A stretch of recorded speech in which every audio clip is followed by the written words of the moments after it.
Olá, meu amigo, professor, professora da Escola Sabatina, sejam todos mais uma vez bem-vindos ao nosso estudo da Bíblia. O guia do nosso trimestre tem o título Educação e Redenção. Agora veja que curioso, a lição que iremos abordar essa semana também possui o mesmo título, Educação e Redenção. Mas antes de prosseguir, eu gostaria de deixar um agradecimento todo especial para os nossos amigos africanos que todas as semanas acompanham a lição da Escola Sabatina. Então, meu querido amigo ali de Moçambique e de Angola, os países onde geralmente eu encontro mais ouvintes aqui do canal, né? Ali em Maputo, Luanda, o meu forte abraço para vocês, meu agradecimento pelo apoio e pela presença, né? De estarmos aí todas as semanas juntos. Quem sabe um dia nós possamos nos conhecer, tudo bem? Se alguém nesses países que ainda não é inscrito, eu convido, inscreva-se aqui no nosso canal, ative o sino de notificações e também aos brasileiros, né? Se você ainda não é inscrito, por favor, inscreva-se no canal, mande para a sua igreja e fala assim, por favor, vamos ajudar o canal Adventismo Vivo ali. Talvez você não assiste, mas inscreva-se ali, peça às pessoas da sua família, viu? Eu não peço isso aqui, mas hoje eu estou pedindo. Nos ajude nisso aí, viu? Veja se você não é inscrito agora, é só apertar o botãozinho, tá bom? Agora, quem foi o ganhador do livro Madison? Fizemos um sorteio aqui e foi o Jefferson Silva. Ele deixou um comentário, é sempre muito bom estudar a Bíblia nesse canal. Jefferson, nós que agradecemos por ter pessoas dedicadas aí com vocês e todos os demais que fizeram seu comentário, né? Muito obrigado pelo carinho, muito obrigado pelo apoio de vocês. O livro Madison, eu acho que a Editora Luz do Mundo vai aproveitar aí o Black Week, né? Black Month, Novembro Black, né? De promoções. E eu acho que essa semana haverá ali uma promoção interessante nos livros. Aproveite e leve não apenas esse, mas os demais livros da editora. Vamos fazer o seguinte, vamos fazer um outro sorteio aqui essa semana. Deixe apenas o seu comentário, me dê um feliz sábado, uma feliz semana aí, tá bom? E na sexta-feira eu faço outro sorteio. E você, Jefferson, entre em contato conosco, Jefferson Silva. Vamos então para o nosso estudo, Educação e Redenção. Queridos professores, uma pergunta precisa ser respondida para a sua classe, ela precisa ser enfatizada. O que é essa educação que nós estamos estudando? E aí você pode fazer o contraste. A educação aqui do mundo geralmente é ensino médio, ensino fundamental, faculdade, pós-graduação, doutorado, né? É a educação que tem a ver com o domínio de certas áreas do conhecimento. Já a educação bíblica, ela envolve um todo, toda a nossa preparação para ir para o céu. Entendeu? O céu é onde está o Jardim do Éden, que na verdade virá, né? A cidade santa, o Jardim do Éden, virá esta terra e nós poderemos entrar novamente. Agora, esse processo de educação visa imprimir no homem a imagem de Deus que foi perdida pela queda. Então, todos os aspectos da vida, né, relacionamento conjugal, relacionamento na igreja, evangelismo, devoção, oração, a cosmovisão pela qual nós enxergamos o mundo, tudo está relacionado à nossa educação, porque essa educação, ela é a nossa preparação para a eternidade. Então, essa educação, ela confunde-se com a redenção, porque tudo que você faz para participar da obra redentiva de Cristo é esse processo de educação. E agora, outra coisa, professores, precisamos, né, fazer aquela linha de conteúdos e unir aqui a parte de domingo, segunda, terça, quarta e quinta. Então, a parte de domingo, ele vai estar enfocando justamente isso, a imagem de Deus. E aí, como é que isso vai ser resgatada? Como é que a imagem de Deus vai ser resgatada? Bom, Jesus é o nosso professor, uma das maneiras. Depois, eu não vi Jesus, mas temos Moisés e os profetas, as Escrituras. Depois, existem homens e mulheres sábios que podem nos ajudar nesse processo.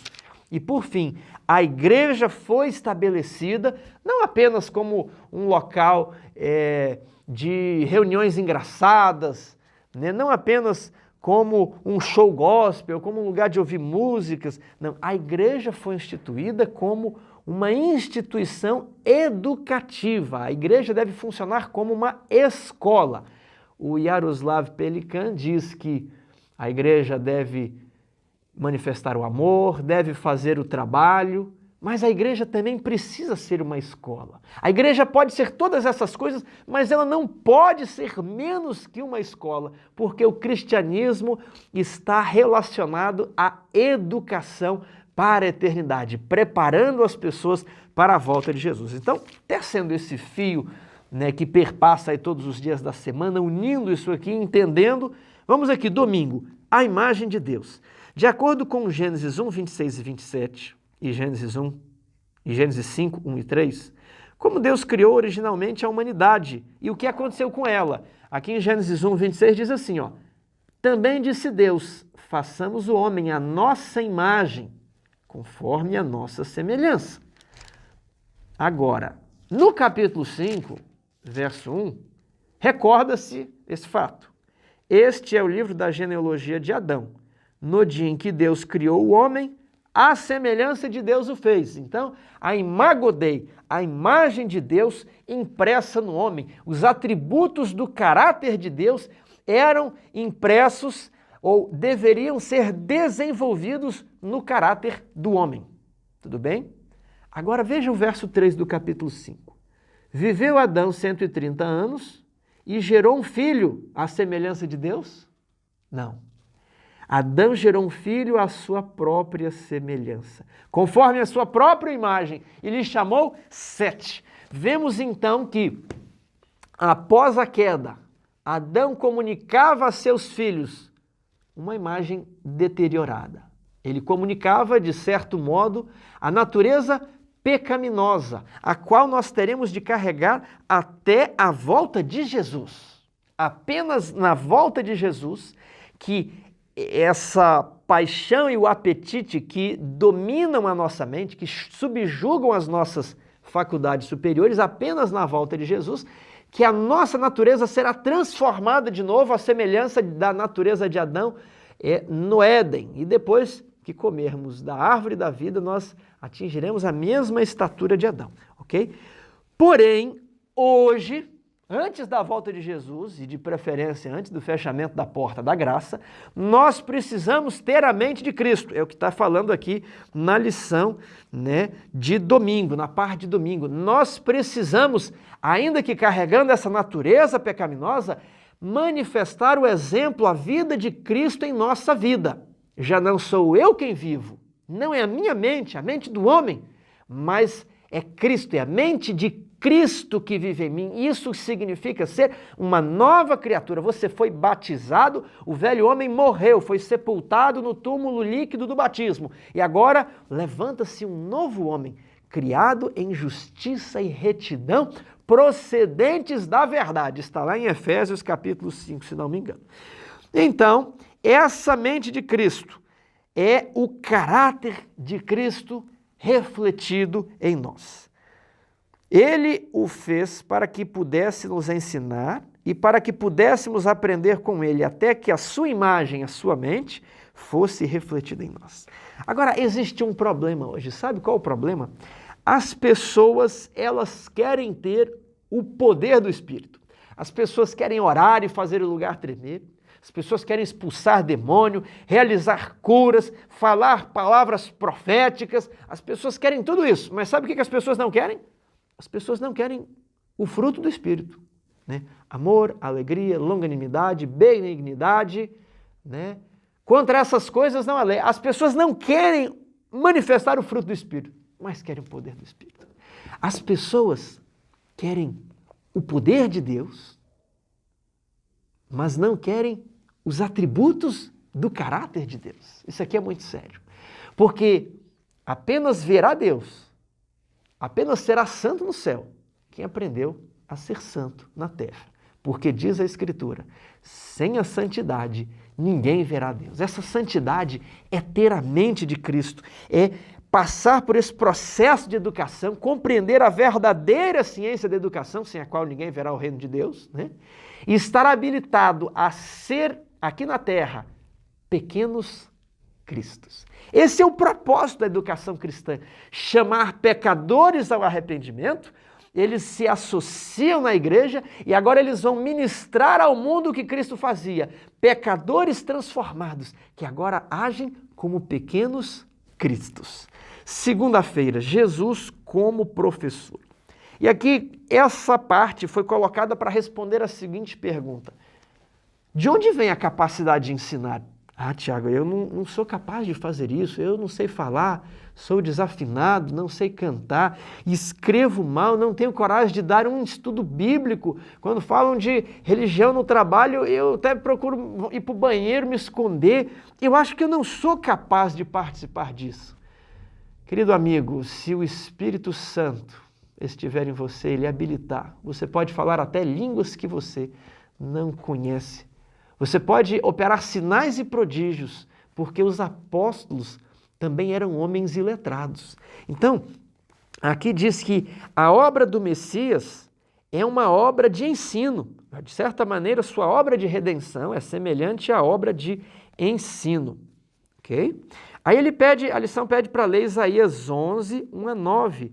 E é um texto, uma profecia messiânica muito importante, que diz ali, 6 características na minha versão, mas em algumas versões diz 7 características do Espírito Santo.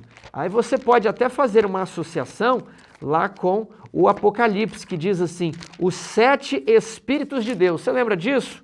E olha aqui, espírito de sabedoria, de entendimento, conselho, fortaleza, conhecimento, temor do Senhor. 6. A Septuaginta aparece ainda piedade. Aprendi isso aqui lá no livro do Ranko Stefanovic, que é Revelation of Jesus Christ. É o livro de Apocalipse dele, ainda acho que não está traduzido. Então são 7 características do Espírito. Olha, o Espírito Santo que aparece lá no Apocalipse, ele possui aqui 7 características, né? E então esse Espírito Santo estaria sobre o Messias. E o Espírito Santo, a pomba, é visto ali no batismo no dia de Jesus. E aí ele deleitar-se-á no temor do Senhor, não julgará segundo a vista dos seus olhos, nem repreenderá segundo o ouvir dos seus ouvidos, mas julgará com justiça os pobres e decidirá com equidade a favor dos mansos. E depois fala que a justiça será o cinto dos seus lombos e a fidelidade o cinto de seus rins. Então, o Messias ele vem para uma obra de não condenar, mas uma obra de salvar. E quem não quiser a salvação, esse sim será condenado. E ele vai criar um novo sistema onde o lobo habitará com o cordeiro, né? Fala aqui do leopardo e do bezerro, e fala que a criança vai brincar com a cobra. Essa é uma imagem maravilhosa. Há uma música que eu já cantei no coral que diz assim, no santo monte do Senhor. Ali a criança vai brincar com esses animais. É uma música muito linda. Pense nessa imagem. Isaías possui algumas passagens de sublime descrição literária. A criança e os animais selvagens. Esse será o reinado do Messias. Agora, se você quer ter parte nisso, você precisa compreender a verdadeira ciência da educação. A obra de educação e a obra de redenção são uma, está aqui na parte de segunda-feira. Agora, de onde vinha essa capacidade de ensinar de Jesus? Ah, mas Jesus é Jesus, e ele nasceu diferente, ele tinha grandes poderes. Quando nós lemos o livro de João, ele diz assim, eu de mim mesmo nada posso fazer. Jesus se submete a entrar no ringue, não exercendo em seu benefício seus próprios poderes, mas recebendo do Pai todos os dons que estão disponíveis a mim e a você. Você compreendeu isso? Ele vem aqui para lutar a luta do grande conflito entre o bem e o mal com as mesmas armas que estão disponíveis a mim e você. E aqui fala sobre Nicodemos, que reconhecia que os dons de ensino de Jesus eram provenientes de Deus. E da mesma forma hoje, o ensino é um dom de Deus e comissionado pelo Senhor. Esse dom foi adotado por Jesus e é reconhecido pelos que são ensinados como tendo autoridade divina. Ensinar o nosso próximo é uma das nossas missões. Precisamos ensinar as pessoas a comer, a se alimentar, a preparar o alimento, a se vestir, a como fazer o culto, como ensinar os filhos, como exercer a educação financeira, como se preparar para todos os aspectos da vida, como cantar, como se pronunciar, aulas de oratória, Tudo é importante, tudo está relacionado à educação. Ah, tia, que oratória, né, tem a ver com educação aqui e redenção? Tudo! Para que você saiba enunciar corretamente e falar com ousadia as 3 mensagens angélicas. Agora, eu quero fazer um contraste sobre o que não é a educação verdadeira. A educação falsa é centrada no homem e ela vê a capacidade do homem que nasceu com aquele talento especial e não reconhece que aquilo é a origem de Deus. Sabe como? Isso principalmente no mundo das estrelas, dos atores, dos jogadores, das pessoas que estão muito em voga na mídia, políticos, os ricos e poderosos deste mundo. Sempre é dita a seguinte frase: fulano de tal é uma lenda dos negócios. Ah, ele é o gênio das finanças, ele é o papa da computação. Como se ninguém pudesse, mas ele, porque nasceu com poderes especiais, pôde atingir essa largueza de pensamento. Principalmente no esporte, às vezes os narradores estão lá e dizem assim: olha o que ele faz, olha o que ele faz, olha o que ele faz. Você já ouviu isso? E aí quando a pessoa faz o gol, marca o ponto, ele balança a camisa, eu sou bom mesmo. A glória é toda centrada no homem. Todo o sistema terrestre, dos poderes, dos imperadores, daqueles que possuem riquezas e dinheiro, dos que exercem influência, este mundo jaz no maligno, não se esqueça, são palavras de Jesus. E esse ensino centrado no homem, antropocêntrico, ele é o oposto da verdadeira educação, que nunca traz a glória para o homem. Até mesmo Cristo reconhecia que ele de si próprio nada podia fazer. Assim também, se queremos exercitar as mesmas obras de Cristo, precisamos receber do Pai, porque todas as gemas de conhecimento, de habilidade, de destreza vêm de Deus. Eu li esta manhã conselhos aos professores, pais e estudantes. Nos últimos capítulos, Ellen White está escrevendo para os estudantes de medicina. Ela diz que há homens muito hábeis neste mundo. Se eles conhecessem a verdade do Evangelho tal como ela é, eles poderiam avançar ainda muito mais. E aqueles que se colocam sob a direção de Deus podem galgar alturas nunca dantes imagináveis, porque conseguirão realizar um trabalho muito mais preciso e perfeito, sob a influência do Espírito, colocando todas as suas capacidades, subjugadas diante do temor e da sabedoria de Deus. Moisés e os profetas, e aqui é o caminho pelo qual nós podemos ser educados hoje. De acordo com 2 Timóteo 3, 14 e 17, qual é a função das Escrituras na educação cristã? Vamos verificar? E desde a infância sabes as sagradas letras. Só uma pausa. Pais, a Bíblia precisa ser ensinada desde a infância. As crianças precisam ler todos os anos as histórias. Não sabem ler. Leia com elas. Repita, repita, repita, repita. Elas precisam conhecer todas as histórias. Depois vão aprendendo as partes doutrinárias, a teologia sistemática, como dar estudo. Mas as crianças precisam, desde os 4 anos de idade, no mínimo, aí já... Minha filha tem 4 anos de idade e já presta atenção e vive as histórias. Então, olha, desde a infância sabes as sagradas letras. Educação que não tem Bíblia a partir dos 4 anos, todos os dias, não é a verdadeira educação. Ela tem que se basear na palavra, nas sagradas letras, que podem tornar-te sábio para a salvação pela fé em Cristo Jesus. Toda a Escritura é inspirada por Deus e útil para o ensino, para a repreensão, para a correção, para a educação na justiça. Então a Bíblia é suficiente. Entendem? Como assim suficiente?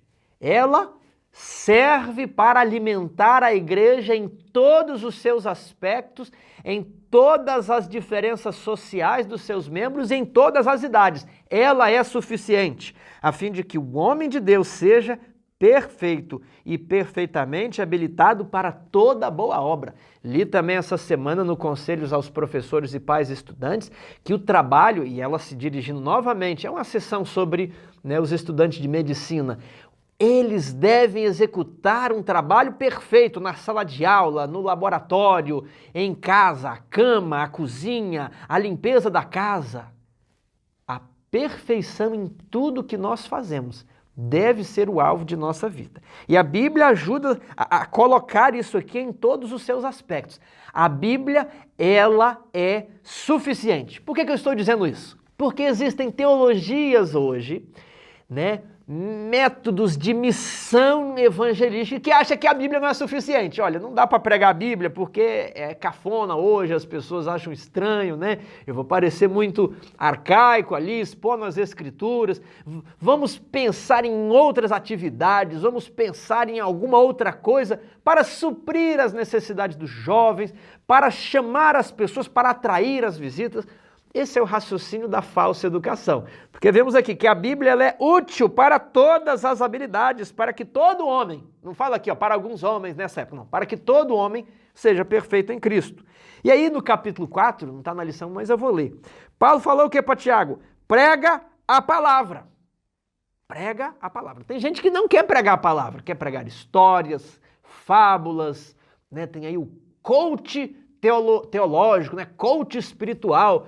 E a pessoa vai trabalhar, né, histórias de autoajuda, diversos autores, pautas políticas, sabedoria humana, antropocêntrica. Querido amigo, acorde, saia do antropocentrismo que dá glória ao homem. A Bíblia diz, tu és pó e ao pó tornarás. Não existe glória no homem. Então, prega a palavra, é a Bíblia. Os jovens precisam hoje de histórias da Bíblia. As pessoas estão perdendo a sua identidade como adventistas.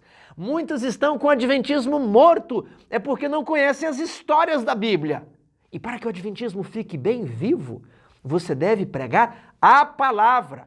O pastor Adolfo Soares, eu gostaria até de fazer um vídeo mostrando aqui, na revista do Ancião, ele colocou vários sermões que estão pregando a palavra da identidade adventista, do povo remanescente, das 2.300 tardes e manhãs, do santuário, da volta de Jesus, reavivamento e reforma. Está lá na revista do Ancião, aqui do fim do ano, de outubro, novembro, dezembro, se eu não me engano. Então tá lá, prega a Bíblia, não é para pregar outras teorias e sabedorias e argumentos de homens e autoajuda e coach espiritual. Não, prega a palavra. Então, isso aqui é a minha ênfase, Moisés e os profetas. A Torá foi planejada para ser um ensino, né? E aqui, nos livros da Bíblia, nós temos as histórias de pessoas que tiveram sucesso e das que tiveram fracasso. Ele cita aqui Esther, Ruth, Daniel e Jó.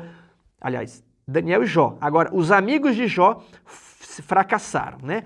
A Bíblia está repleta de material didático. Ellen White, no livro Educação, diz que a Bíblia, a parte mais educativa da Bíblia são as suas biografias, porque elas mostram a causa e a consequência. Fez, levou. É uma lei da vida, né? E elas mostram os aspectos bons, as virtudes e também os defeitos dos personagens.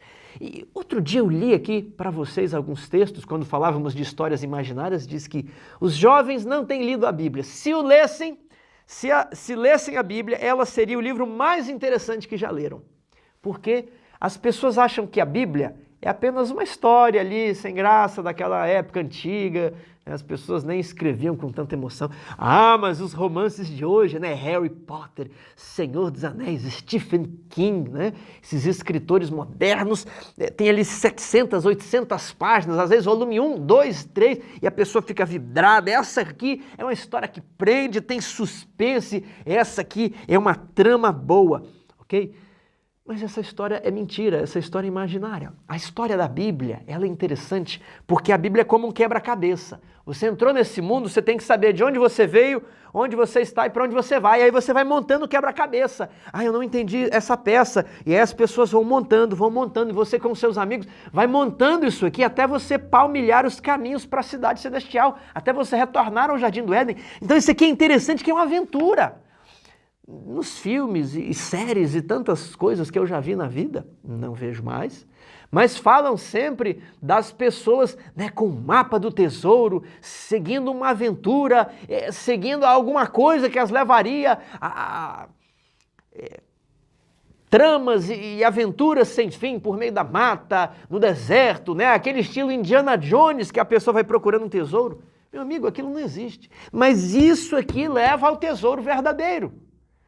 Então, se você souber montar isso aqui, você não vai ser enganado, porque a prova vai ser muito difícil. A angústia de Jacó vai ser muito grande.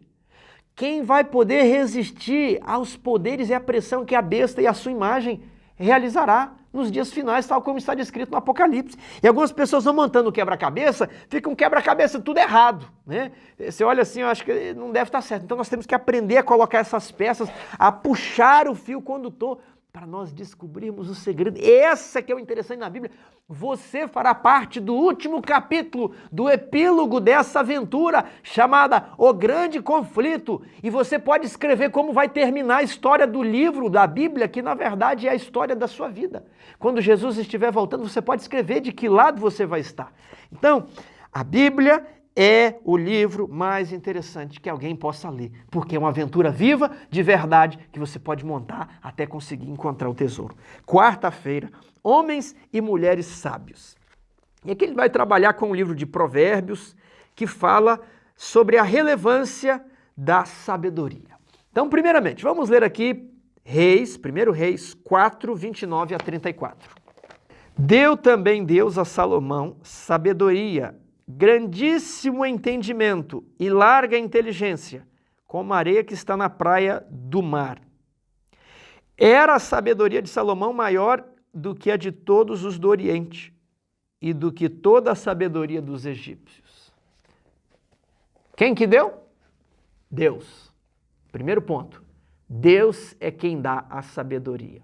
Cumpre você aprender essa sabedoria, como uma joia, reter isso aqui, né? Reter essa sabedoria e tentar desvendar isso aqui, cavar as camadas para descobrir os veios auríferos, os veios onde possuem joias preciosas. E se Deus deu para Salomão, por que ele não pode dar para você?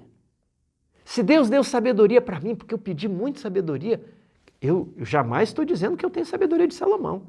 Talvez nenhum de nós vai ter, mas para que nós precisamos ter igual de Salomão? Só ter um pouco já é bom.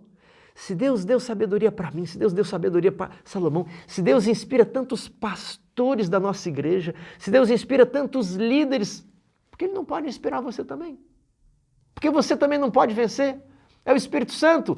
Você entendeu? Então é Deus quem dá a sabedoria. Ele pode fazer de você um vitorioso também. Agora, no livro de Provérbios é feito um contraste entre o louco e o sábio, né? Quem que é o sábio no livro de Provérbios? O sábio no livro de Provérbios é o experiente. É aquele que ao longo dos anos teve a sua experiência com Deus, foi aprendendo pelas vicissitudes da vida o que significa bom juízo, o que significa a precaução, o que significa estar firmado sobre a sabedoria que vem de Deus. E Tiago, quem que é o tolo no livro de Provérbios? O tolo é o jovem.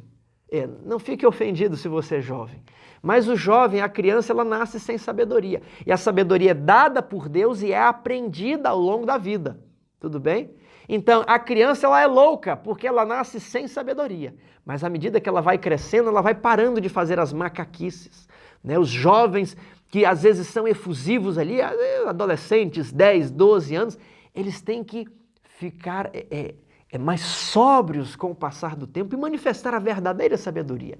O problema de hoje é que as pessoas, segundo o mundo, a sabedoria humana quer separar as pessoas da terceira idade, dos adultos, dos jovens e das crianças. E esse não é apenas um problema, né? Você ter um grupo de jovens para estudar a Bíblia, maravilha. O problema é não ter nenhum sábio no meio. Entenda, segundo a Bíblia, o jovem é o louco. Segundo Provérbios, o jovem, ele é o que não tem a sabedoria. Então não dá para ter um grupo de jovens e um jovem como líder. Não, tem que ter um adulto, um experiente, alguém mais vivido para passar essa sabedoria. E os jovens precisam aceitar a sabedoria dos pais, porque a mania, e eu quando era mais jovem achava que meu pai era um burro, que não sabia nada, e que quando eu crescesse eu iria ensinar para ele como é que faz. Esse é o grande problema que assola quase todos os adolescentes. Eu tenho conversado com eles, todos eles têm esse pensamento. mas ao longo do tempo nós vamos aprendendo o que os nossos pais já aprenderam. Então, homens e mulheres sábios, lembre-se o seguinte: o temor do Senhor é o princípio da sabedoria. Não seja sábio aos teus próprios olhos, teme a Deus e aparta-te do mal. Quinta-feira, a educação na igreja primitiva. Lembre-se aqui, a igreja não pode ser uma animadora de auditório. Não pode ser um show de calouros. A igreja não pode ser apenas um programa pelo programa. A igreja tem que ser uma escola. Às vezes, as pessoas acham que fazer um doutorado em 4 anos, é muita coisa, muito estudo, né? Mas quantos anos você já está na igreja? Há pessoas que possuem ali 5 anos, 10 anos. Quantos não possuem 20, 30 anos de adventista? Você com 30 anos dava para fazer quantos doutorados? 6 doutorados de 5 anos cada um. A cada 5 anos você estudou um tema, assim como um doutor. Agora, acontece que a pessoa passa 10, 20, 30 anos e não aprende as doutrinas da igreja. A falha não está com a igreja. Talvez está com a organização da sua igreja local, que não propicia estudo, que só fica no programa, na música, no oba-oba. Isso é um problema. Mas a igreja possui bons livros, a igreja possui boas palestras, a igreja possui a lição da escola sabatina. Basta você agora estudar. Mas não é só estudar os 3 primeiros sábados, é os 13 sábados. E se você estudar, se você pegar o comentário bíblico adventista e ler, se você pegar aqui esses livros, Testemunhos para a Igreja e ler, se você pegar a série Conflito dos Séculos e ler, você vai ter uma sabedoria tão grande, que muitos teólogos, pessoas com mestrado, doutorado, não vão ter essa sabedoria. Ah, Tiago, eu duvido. Não duvide da palavra de Deus. Quando Deus falou que Sara teria um filho, ela riu. Muitos riem de Deus quando eu falo isso. Mas Jesus, com 12 anos de idade, foi para o templo. E os rabis de sua época ficaram admirados com seu conhecimento. Quem era o professor de Jesus? Maria, uma mulher há 2000 anos atrás, que não tinha educação formal, que não tinha prestígio na sociedade, foi a única professora do Filho de Deus, até a sua juventude. E se Jesus foi ensinado aos pés de Maria e surpreendeu os rabis daquela época, quanto mais fontes, livros e oportunidades você não possui hoje? Lembre-se, a sabedoria de Deus está na simplicidade e na humildade. Porque o texto aqui de 1 Coríntios, capítulo 2, diz que Deus confundiu as coisas sábias deste mundo. Vejamos aqui a partir do verso 4. A minha palavra e a minha pregação não consistiram em linguagem persuasiva de sabedoria, mas em demonstração do Espírito de poder, para que a vossa fé não se apoiasse em sabedoria humana, e sim no poder de Deus. Muitas pessoas vão estudar a Bíblia e citam doutores e teólogos e filósofos, mas você não pode deixar a sua teologia se apoiar na sabedoria humana. Ela precisa ter sempre um fundamento no assim diz o Senhor. Para que a vossa fé não se apoiasse em sabedoria humana, e sim no poder de Deus. Entretanto, expomos a sabedoria entre os experimentados, não porém a sabedoria deste século, nem a dos poderosos desta época, que se reduzem a nada. A lógica desse mundo se reduz a nada. A lógica, a cultura deste mundo vão tudo para o inferno. Ok? Apenas a sabedoria e o poder de Deus consistirá na educação que dura por toda a eternidade. Mas falamos a sabedoria de Deus em mistério outrora, oculta, a qual Deus pré-ordenou desde a eternidade para a nossa glória. Sabedoria essa que nenhum dos poderosos deste século conheceu. Passaram-se 2000 anos, está tudo do mesmo jeito. Não se apoie na sabedoria humana, porque uma só sentença das Escrituras vale mais do que 10.000 ideias ou argumentos de homens. Se Deus falou, está falado e acabado. Não tente contemporizar esses testemunhos porque foram escritos há mais de 100 anos. Não tente achar que a Bíblia tem que ser atualizada. E tem isso, que a Bíblia tem que ser atualizada e que a Bíblia não é suficiente. Vamos pregar outras coisas, vamos arranjar outras metodologias de evangelismo baseadas na sabedoria humana, baseadas na carne. Vai dar errado. Não haverá crescimento, porque não existe Espírito de Deus, não existe poder, e o homem não pode fazer nada, a não ser que o Espírito de Deus esteja com ele. Talvez você esteja numa situação onde você sente a mão de Deus pesando sobre você. Quanto mais você ora, mais você sente os revés da vida, mais você sente as provas que Deus coloca no seu caminho e você não entende o porquê, meu querido amigo. Entenda que Deus é o professor e o treinamento de Deus é um treinamento rigoroso. Abraão se apoiou na sabedoria humana e teve um filho com Agar, mas Deus falou, não é sabedoria humana. Moisés se apoiou na sabedoria humana, foi libertar o povo de Israel mediante as suas próprias forças. Davi se apoiou na sabedoria humana.